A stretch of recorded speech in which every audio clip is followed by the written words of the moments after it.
Megan, talk a little bit about the experience on the bubble and how that helped give you insight into, because how many feature requests did you hear in a given week or month over the last year?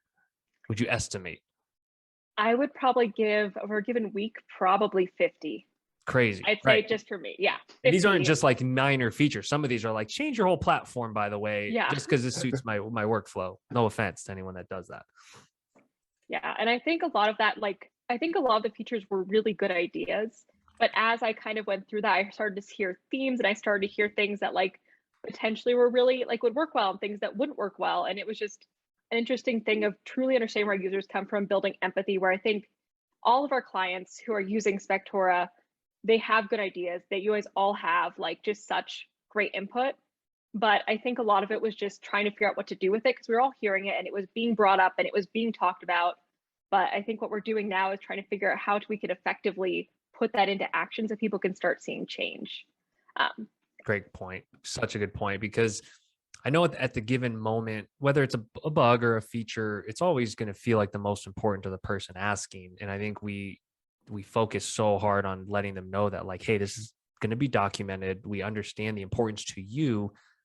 We just have to make sure we're working on the most important things with limited developers. And yeah. we used to say that as we were understaffed. We're not understaffed anymore, but there's still only so many hours in a given week or month. And that's, I think sometimes not every inspector knows that there's like 50 legitimate good ideas a week Yeah. sometimes. Um, James, what was it like going to a conference and hearing feature requests face to face? Because that it gets more real when that happens. Yeah, well, I think the biggest difference from hearing it face to face versus via digital channels is just it feels so much more real. Like I can really feel people's pain. And I'm like, yeah, okay, yeah, let me bump that up the priority list. And that's one of our jobs, right, as product managers, is we have to say no, which is a really tough thing to do, Uh, right? Especially when you're hearing it's like, yeah, man, this is just taking an extra 10 minutes of my day every day because I have to click here, here, and here.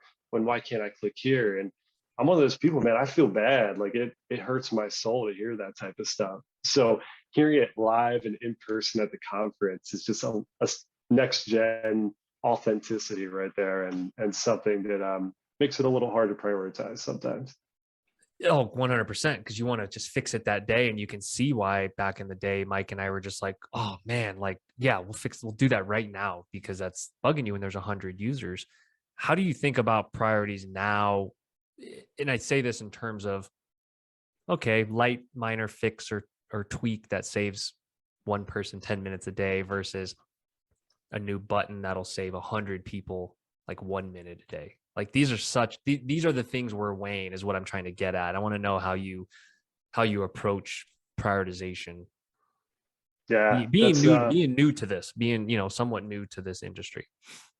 Yeah, it's a daily battle, right? I mean, I think probably one of the biggest differences between now and, even a couple of years ago, I know I wasn't here then, but just in my own experience, is that when you're dealing with a small subset of users, it's easier to go in and make those changes, right? Because you're not impacting the masses. But now with over 6,000 inspectors on the platform, every change we make can have an impact, right? And we have to be very cognizant of doing that. So that's part of the stuff that goes into the prioritization process is making sure we're doing our due diligence to determine what that impact is. How risky is it to push out a particular change? And then we're looking at things like, all right, just the data, like who are we hearing this from? Is it a one-off thing that only works for one company? Or is it a feature that can benefit the masses? That goes into it. Company objectives, where is Spectora going? How do these features line up with company objectives? And sometimes those things are in conflict, right? And being on the product team, we have to push back both internally and externally. And, sometimes we feel the pressure from both sides. So it's definitely a multi-factor decision-making process. And we know that nobody is ever going to be 100% happy because we always have to say no at some point. But know that we are hearing you, right? We're just dealing with all these different variables when we are making that decision-making process. Oh, so well said. Megan, how have you dealt with working? Because when on support, there's like the loudest voice sometimes. There's the ones that, get very passionate about their particular feature or cause. What have you learned in terms of taking that in and trying to weigh it with maybe the quiet guy who's talking about something really important, but he's not necessarily kicking and screaming.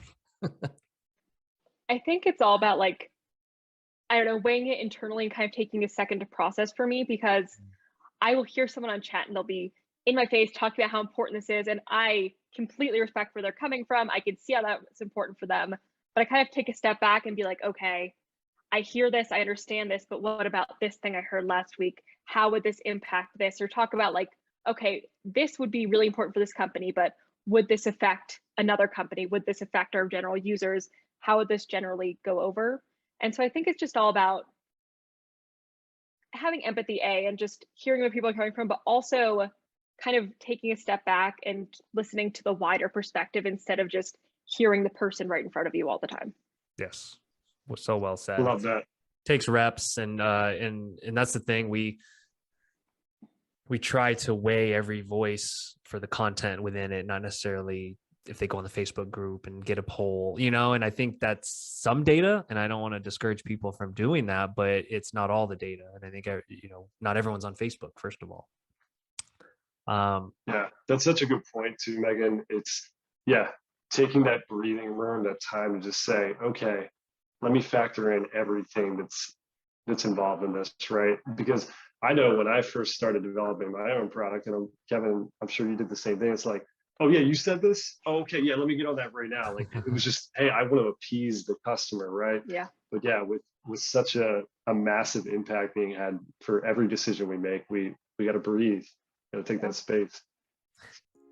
Hi everyone, this is Louis from Spectora. I'm going to put 3 links down in the description below. The first link is for you if you like Spectora, but maybe you just have a couple questions. You can schedule a 15-minute discovery call with someone from our client success team to make sure that Spectora is a great fit for you. It is, by the way. If you're ready to dive in and start using the app, the second link is for our free trial. With the average cost of a home inspection, that's a couple $1,000s that you'll pocket before you pay us a dime. And the third link is for our Spectora Jumpstart program. If you're a brand new home inspector, you probably need a website, or maybe you have a website that you just kind of threw up real quick and you're not super thrilled with it. In the Jumpstart program, we'll make you a great website based on feedback from you to make sure that it reflects your business, your market, and you. We'll optimize it for search engines, and we'll put an online scheduler on your website too, so you can spend less time on the phone and more time out in the field working. We'll also bundle it with a full year of the Spectora app, and we'll do it at a great price too. Hey, thanks for watching this video. I hope you check out other videos on this channel, and take care.